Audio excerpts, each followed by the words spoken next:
আসসালামু আলাইকুম। আসসালামু আলাইকুম।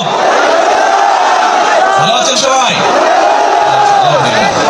এখন প্রিয় ভাই বোনেরা, আজকে এটা হচ্ছে আমাদের নির্বাচনী জনসভা। এই নির্বাচনী জনসভায় আমাদেরকে সিদ্ধান্ত নিতে হবে যে আগামী কয়েকদিন পরে যে নির্বাচন, এই নির্বাচনে আমরা সঠিক ব্যক্তিকে ইনশাআল্লাহ নির্বাচিত করব। দেশ, জনতা, মানবতাবোধ, এগিয়ে চলছে জনস্রোত। যাকে নির্বাচিত করার মাধ্যমে এই এলাকার যে চাঁদাবাজির সমস্যা আছে সেটিকে যাতে আমরা ঠিক করতে পারি। সঠিক ব্যক্তিকে নির্বাচিত করার মাধ্যমে এই এলাকায় জলবদ্ধতার যে সমস্যা আছে সেই সমস্যাকে যাতে আমরা ঠিক করতে পারি। এছাড়াও এলাকার যে অন্যান্য আরো যে সকল সমস্যা আছে, যেইগুলো মানুষের জন্য সমস্যার কারণ, সেই সমস্যাগুলোকে আমাদের ঠিক করতে হবে। প্রিয় ভাই বোনেরা, এই যে 12 তারিখের ভোটের যে অধিকার, এই অধিকার অর্জন করতে কিন্তু বহু মানুষকে জীবন দিতে হয়েছে, বহু মানুষ পঙ্গুত্ব বরণ করেছে, বহু মানুষ অত্যাচার নির্যাতনের শিকার হয়েছে। কাজেই যেই অধিকার আগামী 12 তারিখে আমরা প্রয়োগ করতে যাচ্ছি, এই অধিকার প্রয়োগ করার মাধ্যমে আমাদেরকে গণতন্ত্রের ভিতকে শক্তিশালী করতে হবে। কারণ দেশে যদি গণতন্ত্র থাকে, তার মানে জনগণের প্রতিনিধি থাকবে, যারা জনগণের কাছে জবাবদিহি করতে বাধ্য থাকবে। জনগণের সমস্যা, জনগণের বিপদে আপদে, এলাকার উন্নয়নে যারা জনগণের পাশে থাকবে। এখন প্রিয় ভাই বোনেরা, সেই জন্যই এই নির্বাচন যেমন সঠিক জনপ্রতিনিধি নির্বাচিত করার নির্বাচন, একইভাবে এই নির্বাচন হবে দেশের এবং দেশের মানুষের ভাগ্য পরিবর্তনের নির্বাচন। আমরা বিগত 16-17 বছর চোখের সামনে তথাকথিত কতগুলো নির্বাচন নাটক দেখেছি, কিন্তু সেই নির্বাচনগুলোতে কি আপনারা ভোট দিতে পেরেছিলেন? বাংলাদেশের মানুষ, শুধু আপনারা, সারা বাংলাদেশের মানুষ ভোট দিতে পারে না। আমরা কি মনে করি যে আগামী নির্বাচনে 12 তারিখের নির্বাচনে আপনারা ভোট দিতে পারবেন? ইনশাআল্লাহ 12 তারিখের নির্বাচনে মানুষ, সমগ্র বাংলাদেশের মানুষ তাদের খুশি মতন তারা ভোট দিতে পারবে। এখন প্রিয় ভাই বোনেরা, এই যে যেই কথাটি বললাম, এই নির্বাচন যে শুধু সঠিক ব্যক্তিকে নির্বাচিত করা শুধু তাই নয়, একই সাথে এই নির্বাচন হবে বাংলাদেশের মানুষের ভাগ্য পরিবর্তনের নির্বাচন। এই নির্বাচন হবে বাংলাদেশকে পরিবর্তনের নির্বাচন। বিগত 16 বছর আমরা কি দেখেছি? আমরা দেখেছি মেগা প্রজেক্টের নামে মেগা দুর্নীতি হয়েছে। কিছু মানুষের ভাগ্যের পরিবর্তন হয়েছে, কিন্তু দেশের মানুষের ভাগ্যের পরিবর্তন হয়নি। ক্ষেত্র বিশেষে মানুষের দুঃখ কষ্ট আরো বেড়ে গিয়েছে। আজ সমগ্র বাংলাদেশে এই যে চাঁদাবাজির সমস্যা, সমগ্র বাংলাদেশে আইন শৃঙ্খলার যে সমস্যা, সমগ্র বাংলাদেশে মানুষের কর্মসংস্থান, বিশেষ করে তরুণ বা যুবক যারা আছে তাদের কর্মসংস্থানের সমস্যা। হাসপাতালগুলোতে আমরা জানি ঠিকভাবে চিকিৎসা পাওয়া যায় না। এরকম বহু সমস্যা সারা বাংলাদেশে। কারণ এই যে গত 16 বছর ধরে নির্বাচন তামাশা হচ্ছে, কিন্তু জনগণ তাদের সঠিক প্রতিনিধি নির্বাচিত করতে পারেনি, যার ফলে জনগণের দুঃখ কষ্ট শোনার মতন কোনো মানুষ ছিল না। আজ সেই সুযোগ এসেছে, যারা জনগণের দুঃখ শুনবে, জনগণের কষ্ট শুনবে, এলাকার সমস্যা জানবে এবং এগুলোর সমাধানের জন্য তারা চেষ্টা করবে। এখন প্রিয় ভাই বোনেরা, আমরা বাংলাদেশ জাতীয়তাবাদী দল এবং একই সাথে বিপ্লবী ওয়ার্কার্স পার্টি, আমরা বিগত 2.5 বছর আগে আমরা বাংলাদেশের মানুষের এবং বাংলাদেশের ভাগ্য পরিবর্তনের জন্য 31 দফা উপস্থাপন করেছিলাম জাতির সামনে। সেখানে আমরা মানুষের ভাগ্য পরিবর্তনের জন্য কতগুলো পরিকল্পনা গ্রহণ করেছি। যেমন বাংলাদেশের জনসংখ্যার অর্ধেক জনসংখ্যা হচ্ছে নারী। এই নারীদেরকে যদি আমাদের স্বাবলম্বী করতে না পারি, তাহলে কোনোভাবেই আমরা বাংলাদেশকে সামনের দিকে এগিয়ে নিয়ে যেতে পারবো না। এবং এই জন্য এই নারীদেরকে স্বাবলম্বী করার জন্য, সেটি গ্রামে হোক শহরে হোক, বিশেষ করে খেটে খাওয়া যারা মানুষ, সেই সকল পরিবারগুলোকে, সেই সকল নারীদেরকে সহযোগিতা করার জন্য আমরা প্রত্যেকের হাতে হাতে একটি ফ্যামিলি কার্ড পৌঁছে দিতে চাই। যেই ফ্যামিলি কার্ডগুলোর অধিকার হবে আমাদের দেশের মায়েরা, যেই ফ্যামিলি কার্ডের অধিকারী হবে আমাদের দেশের গৃহিণীরা, বিশেষ করে যারা খেটে খাওয়া মানুষ। প্রিয় ভাই বোনেরা, এই ফ্যামিলি কার্ডের মাধ্যমে আমরা সরকারের পক্ষ থেকে প্রতি মাসে তাদের কাছে সহযোগিতা পৌঁছাবো, যার ফলে আমরা বিশ্বাস করি ধীরে ধীরে এই পরিবারগুলো একদিন স্বাবলম্বী হয়ে উঠবে। এবং পরিবারগুলো যখন স্বাবলম্বী হবে, ধীরে ধীরে আস্তে আস্তে বাংলাদেশ সামগ্রিকভাবে স্বাবলম্বী হয়ে উঠবে।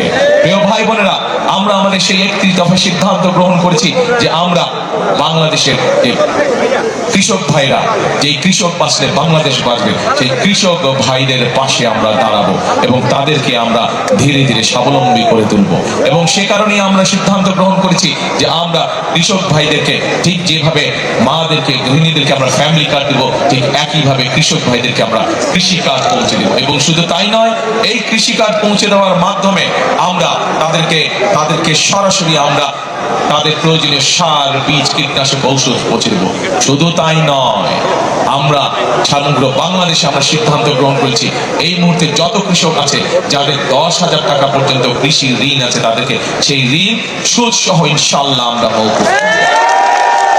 এখানে আপনারা বহু মানুষ আছেন যাদের পরিবারের সদস্য বা আত্মীয় স্বজন, বন্ধু বান্ধব গ্রামে থাকেন, কৃষি কাজ করেন না? ও মানুষ এখানে আছে, সেই মানুষগুলো তাহলে উপকার হবে। প্রিয় ভাই বোনেরা, আমরা আমাদের দেশের যুবকদের, তরুণদের কর্মসংস্থানের সুবিধার জন্য সারা বাংলাদেশে বহু লক্ষ কোটি তরুণ আছে, যুবক আছে যারা শিক্ষিত, কিন্তু তাদের কর্মসংস্থানের সমস্যা রয়ে গিয়েছে। এই মানুষগুলো যাতে বেকার না থাকে, তারা যাতে কর্মসংস্থানের তাদের যাতে ব্যবস্থা হয়, তার জন্য আমরা কতগুলো উদ্যোগ গ্রহণ করেছি।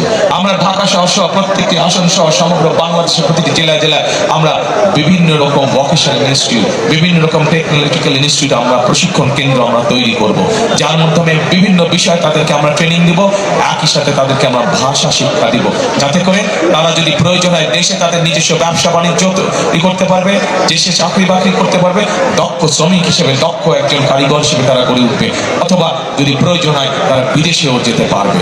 এবং আমরা দেখেছি আমাদের যে কোটি মানুষ প্রবাসী ভাইয়েরা আছেন, তারা যখন বিদেশে গিয়েছে চাকরি কর্মসংস্থানের জন্য, অনেককেই কষ্ট করে জমি বিক্রি করে যেতে হয়েছে। আমরা সেজন্য সিদ্ধান্ত গ্রহণ করেছি এখন থেকে বিএনপি সরকার গঠন করার পরে যাদেরকে আমরা প্রশিক্ষণ দিব, তাদের মধ্যে থেকে যারা বিদেশে কর্মসংস্থানের জন্য যাবে, তাদেরকে আমরা একটি ছোট লোনের ঋণের ব্যবস্থা করে দিব, যাতে করে তারা পারিবারিক জমি জমা বিক্রি করতে না হয়। প্রিয় ভাই বোনেরা, আমরা বাংলাদেশে একটি শ্রেণীর মানুষ আছে, যে মানুষগুলো আমাদের জীবন থেকে মৃত্যু পর্যন্ত যারা আমাদের সাথে সম্পর্কিত, তাদের সাথে আমাদের আত্মার এবং আধ্যাত্মিক সম্পর্ক আছে। এই মানুষগুলো আমাদের সমাজেরই অংশ। এই মানুষগুলো আমাদেরকে বিভিন্ন সময় জীবনের বিভিন্ন বিপদের সময় তারা আমাদেরকে বিভিন্ন ভালো পরামর্শ দিয়ে থাকে। এই মানুষগুলো কারা? তারা হচ্ছেন আমাদের মসজিদ, মক্তব এর ইমাম সাহেব, খতিব সাহেব, মুয়াজ্জিম সাহেব সহ অন্য ধর্মের মানুষ, অন্য ধর্মের যারা গুরু আছেন ধর্মগুরু, তারা। এই মানুষগুলো অনেকেই মানবতার জীবন যাপন করে। আমরা সিদ্ধান্ত করেছি ইনশাআল্লাহ বিএনপি ধানের সরকার গঠন করলে এই মানুষগুলোর জন্য আমরা সরকারের পক্ষ থেকে একটি সম্মানের ব্যবস্থা করব, যাতে তারা সম্মান জীবন যাপন করতে পারে। এখন প্রিয় ভাই বোনেরা, এই যে সংক্ষেপে আপনাদের সামনে আমি আমাদের দলের পরিকল্পনা তো করে তুললাম, কারণ এখন যদি আপনাদের সামনে দাঁড়িয়ে আমি আমাদের রাজনৈতিক প্রতিপক্ষ সম্পর্কে যদি বকাবাদি করি, গীবত গাই, ওলটপালট কথা বলি, তাতে আপনাদের কোনো লাভ হবে? আপনাদের কোনো লাভ হবে? জনগণের কি লাভ হবে? জনগণের লাভ হবে যখন জনগণের জীবনযাত্রার মান উন্নয়নের জন্য, যখন জনগণের ভাগ্য পরিবর্তনের জন্য কোনো রাজনৈতিক দল পরিকল্পনা গ্রহণ করে, কর্মসূচি গ্রহণ করে, এবং সেই পরিকল্পনা এবং কর্মসূচি যখন বাস্তবায়ন করে, তখনই জনগণের লাভ হবে। তাই তো নাকি? প্রিয় ভাই বোনেরা, আপনাদের সামনে অনেক রাজনৈতিক দলের নেতারা এসছে, অনেকে অনেক কথা বলেছে, কিন্তু চিন্তা করে দেখেন এই মুহূর্তে একমাত্র বিএনপি ছাড়া, বাংলাদেশ জাতীয়তাবাদী দল ছাড়া আর কোন রাজনৈতিক দলের জনগণের ভাগ্য পরিবর্তনের কোন কর্মসূচি নেই। একমাত্র কর্মসূচি, একমাত্র পরিকল্পনা আছে বিএনপির, একমাত্র পরিকল্পনা আছে, এবং যে পরিকল্পনার সাথে বাংলাদেশ ওয়ার্কার্স পার্টিও একসাথে সমান তালে কাজ করে যাচ্ছে। প্রিয় ভাই বোনেরা, এই মুহূর্তে বাংলাদেশে যতগুলো রাজনৈতিক দল আছে, একমাত্র বিএনপি বা বাংলাদেশ জাতীয়তাবাদী দল হচ্ছে সেই রাজনৈতিক দল যারা দেশকে পরিচালনা করার অভিজ্ঞতা রাখে, যাদের অভিজ্ঞতা আছে কিভাবে দেশকে চালাতে হয়, কিভাবে দেশকে সামনের দিকে এগিয়ে নিয়ে যেতে হয়। আর কোন রাজনৈতিক দলের এই অভিজ্ঞতা না। সেই জন্যই প্রিয় ভাই বোনেরা, আগামী নির্বাচন একটি অত্যন্ত গুরুত্বপূর্ণ নির্বাচন। যেমন গণতন্ত্রের ভিত্তিকে মজবুত করার নির্বাচন, একইভাবে দেশ এবং জনগণের ভাগ্য গড়ে তোলার নির্বাচন। কাজেই আমাদেরকে এইখানে এই নির্বাচনে সঠিকভাবে সিদ্ধান্ত গ্রহণ করতে হবে, যেন আর কেউ বাংলাদেশের জনগণের রাজনৈতিক অধিকার ছিনিয়ে নিতে না পারে, আর কেউ বাংলাদেশের মানুষের ভাগ্য পরিবর্তনের রাজনীতিকে যাতে আর কেউ ছিনিয়ে নিতে না পারে, সেটি ষড়যন্ত্রের মাধ্যমে। প্রিয় ভাই বোনেরা, আমরা দেখেছি অতীতে কিভাবে বাংলাদেশের মানুষের রাজনৈতিক অধিকার ছিনিয়ে নেওয়া হয়েছিল। ঠিক একইভাবে এখন একটি রাজনৈতিক দল বিভিন্ন ষড়যন্ত্রে মেতে উঠেছে। আমরা দুদিন আগে দেখেছি পত্রিকায় তাদের রাজনৈতিক দলের সদস্য, সেই রাজনৈতিক দলের সদস্য এই যে ভোটের যে সিল মারে, সেই নকল সিল তৈরি করতে গিয়ে আইন শৃঙ্খলা বাহিনীর সেজন্যই আপনাদেরকে আমি বলবো, আপনাদেরকে সতর্ক থাকতে হবে, সজাগ থাকতে হবে, যাতে এই এলাকায় কোদাল মার্কার আমাদের যে প্রার্থী, বাংলাদেশ জাতীয়তাবাদী দলের সাথে যারা রাজপথে আন্দোলন সংগ্রামে ছিল বিগত আন্দোলন সংগ্রামের সময়, আমরা এই এলাকায় কোদাল মার্কার প্রার্থীকে আমরা দলের পক্ষ থেকে, বিএনপির পক্ষ থেকে দিয়েছি, যাতে কেউ ষড়যন্ত্র করে সেই নকল সিল দিয়ে অন্য কোনো রেজাল্ট করতে না পারে। সেই কথায় আপনাদেরকে সতর্ক থাকতে হবে প্রিয় ভাই বোনেরা। কারণ এইখানে কোদাল জেতা মানেই এখানে ধানের শীষ জেতা, এখানে কোদাল জেতা মানেই এলাকার উন্নয়ন হওয়া। কারণ এখানে কোদাল জিতলেই এবং বিএনপি ধানের শীষ সরকার গঠন করতে সক্ষম হলে আপনাদের এলাকার যেই সমস্যাগুলো এই এলাকার প্রার্থী, কোদাল প্রার্থী জনাব সাইফুল ইসলাম সাহেব বলেছেন, সেগুলো তখন আমরা সমাধান করতে সক্ষম হব। প্রিয় ভাই,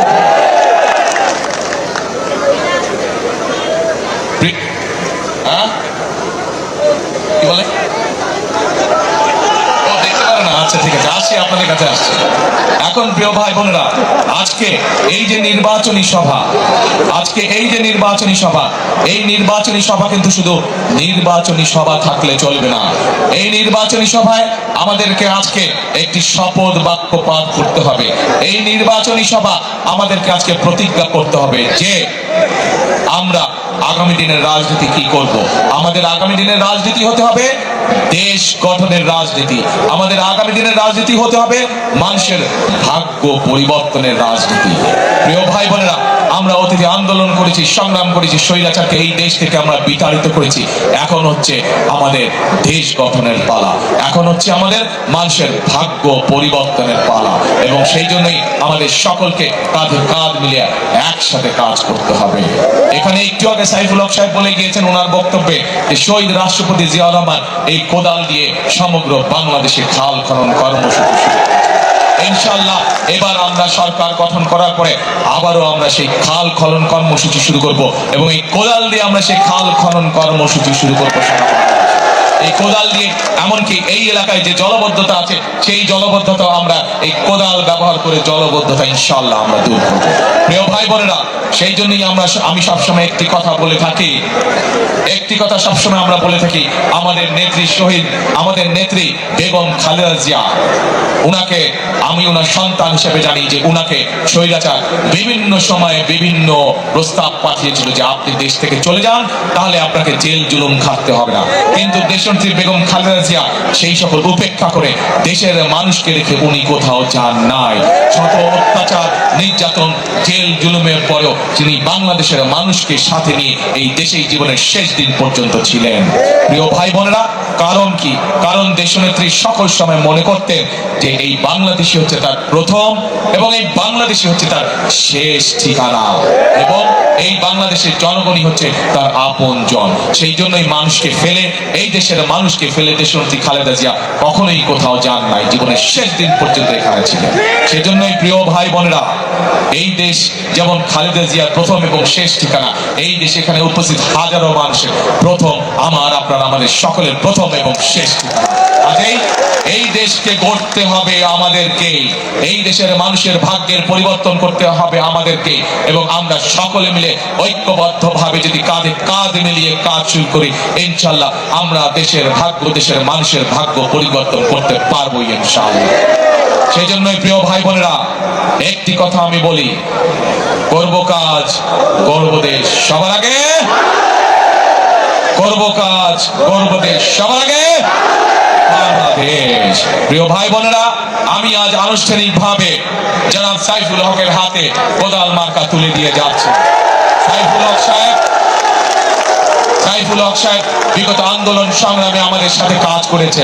আমরা চাই উনাকে নিয়ে ধানের শীষ চাই, কোদালকে সাথে নিয়ে আগামী দিনে আমরা দেশ পুনর্গঠনের কাজে হাত দিব। আছেন তো আপনারা? দেশ গঠনের কাজে আছেন ইনশাআল্লাহ। প্রিয় ভাই বোনেরা, আবার আপনাদের সাথে দেখা হবে, আবার আপনাদের সাথে কথা হবে, একসাথে আমরা কাজ করব। কে কে আছেন হাত তুলেন ইনশাআল্লাহ। আল্লাহ হাফেজ। বাংলাদেশ জিন্দাবাদ, বাংলাদেশ জাতীয়তাবাদী দল জিন্দাবাদ। আসসালামু আলাইকুম।